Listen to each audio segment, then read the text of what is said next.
Qytetarë të Republikës Kosovës, mirëmbrëma edhe juve këtu që jeni prezent. Ju falenderoj që keni pranu ftesën dhe keni tregu gatishmëri për të përgjigjur ftesës sonë për këtë konferencë e cila për shkas ka takimin e Këshillit të Sigurisë të Republikës Kosovës, në të cilën Kryeministri i Republikës Kosovës ka marrë pjesë bashkë me presidentin dhe anëtarët të tjerë, lidhur me qëndrimet e kryeministrit dhe të qeverisë së Kosovës nga i takim, ju ftoj që ta ndjekni deklaratën dhe qëndrimet e zëvendës kryeministrit të dytë Abasi. Faleminderit për parën, mirëmbrëma të gjithëve. Ashtu si që jeni të njoftuar, Këshilli Kombëtar i Sigurisë është mbledhur sonte me ftesën e kryeministrit Kurti, ku ka qenë prezent edhe presidenti i Republikës së Kosovës dhe ministrat që janë pjesë të Këshillit Kombëtar të Sigurisë. Është raportuar për angazhimet e secilës ministri veç e veç dhe gjithashtu ndër veprimet që janë marrë nga niveli i qeverisë deri tek niveli komunal në adresimin e çështjeve të cilat janë paraqitur si pasojë e koronavirusit në Kosovë. Sigurisht që njoftimi është bërë në nivelin e përgatitjeve edhe për masat që duhet merren në vazhdimsi, mirë po deri tani kemi 19 të infektuar, fatmirësisht asnjë me fatalitet. Nga këta të 19 të infektuar, 6 janë duke u trajtuar në kushte shtëpiake, do të thotë gjendja është në përcjellje në çdo moment nga institucionet tona. Veprimet e qeverisë dhe ministrive do të jenë në vazhdimsi edhe në koordinim me njëra tjetrën. Sigurisht që jemi të përgatitur që ta përcjellim situatën edhe të veprojmë ashtu siç kemi bërë. Në fakt Kosova është shteti i parë në rajon që ka mbyllur shkollat, ka marrë veprimet e duhura për të parandaluar përhapjen e koronavirusit në pjesët e Kosovës. Sigurisht që jemi duke përcjellur edhe në vende tjera të rajonit se çfarë po ndodh. Ministria e Punëve të Jashtme dhe Ministria e Infrastrukturës, do të thotë zoti Glauk Konjufca dhe zotri Abdi Xhiku janë në koordinim edhe për çështjen e qytetarëve tonë të cilët kanë mbetur në shtete ndryshme të Evropës dhe vende tjera, dhe janë duke bërë zgjidhjen më të mirë të mundshme në komunikim me ambasadat për ata qytetarë që të bëhet zgjidhje për qëndrimin e tyre atje apo për ata që janë në lëvizje tani më duke u kthyer në vendin tonë. Ajo që është propozuar nga presidenti si gjendje jashtëzakonshme është konsideruar dhe shifet si masë ekstreme, e cila është e panevojshme dhe mund të interferoj me masat adekuate të cilat ka marrë qeveria dhe institucionet e Kosovës. Ne sot kemi marrë gjithashtu edhe lëvdat nga ambasada e Shteteve të Bashkuara të Amerikës, edhe nga ambasada e Britanisë së Madhe, për veprimet e duhura dhe adekuate në përputhshmëri me gjendjen në vendin tonë. Besoj që me këtë formë të bashkëpunimit ndër institucional dhe me partnerët ndërkombëtar që janë këtu, do të vazhdojmë tutje për të përcjellur situatën dhe si rrjedhoi kryeministri ka shprehur qëndrimin e tij se nuk është në pajtueshmëri me masën ekstreme të shpalljes së gjendjes së jashtëzakonshme të cilën e ka propozuar presidenti sonte. Ne mendojmë që për një gjendje të tillë duhet të përcjellet situata, sigurisht që edhe të veprohet në momentin e duhur kur e kërkon nevoja dhe kur vendi gjendet në një situatë që kërkon një veprim të tillë, por tani për tani është i panevojshëm dhe nuk do duhet të merrnim një vendim të tillë tani. Do të merrnim pyetje prej ju do të shtoj që jemi jashtëzakonisht të kënaqur me përcjelljen e vendimeve që ka marrë qeveria dhe nga qytetarët, sigurisht që do duhet nivel edhe më i lartë i përcjelljes së rregullave dhe vendimeve që është bërë. Mirë, po jemi vetëm ditët e para dhe kemi parë një disiplinë të mirë edhe tek operatorët ekonomik, edhe tek qytetarët, sigurisht që duhet edhe më shumë, sidomos ruajtja e distancës, mos ofrimi fizik i njerëzve, sepse kjo është forma se si bartet virusi, tani më kjo është e ditur. Do të bëjmë edhe me tutje fushat vetëdijsimi, do të jemi në komunikim që të bëhet sa më shumë në preventivën e kalimit dhe infektimin nga njëri tek tjetri tek qytetarët, por unë mendoj që deri tani kemi arritur bashkë me qytetarët të kemi një gjendje solide të mirë dhe sigurisht që do të përcjellim, siç thash më herët, zhvillimet hap pas hapi. Pyetje nëse keni?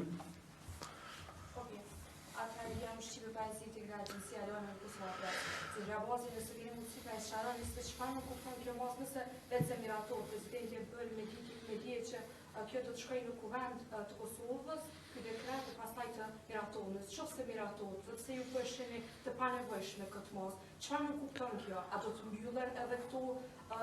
tregjet që të hapura momentalisht, a do të thotë që do të ketë vend për panik atë nëse veç miratohet kjo mos që e propozoi sot presidenti i vendit? Siç e thash, ne kemi konsoliduar radhët përbrenda ministrive dhe konsiderojmë edhe në parametrat matës nga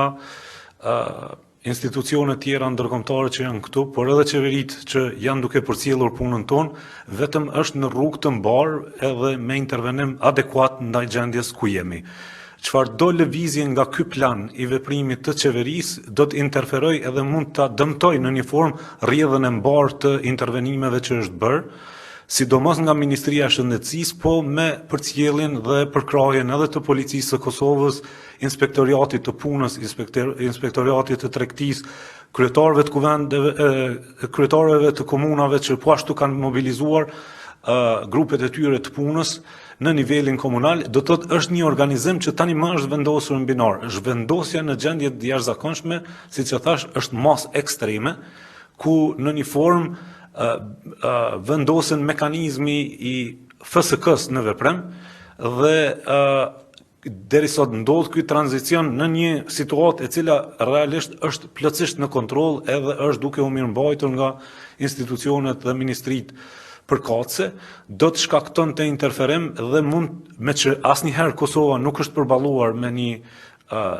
tranzicion të tillë, edhe një situatë çfarë presidenti po tenton ta paraqes, mund të ketë dëme të cilat jo domosdoshmërisht i kontribuojnë shpejtësisë së lëvizjes dhe intervenimit të institucioneve përbrenda. Dua t'ju ritheksoj edhe një herë se vlerësimet janë duke bërë brenda orësh, ka një koordinim të plot ndërmjet Ministrisë së Shëndetësisë dhe ministrive tjera të linjës, ka një koordinim në nivel të kryeministrit, gjithashtu dhe komisionit posaçëm të qeverisë,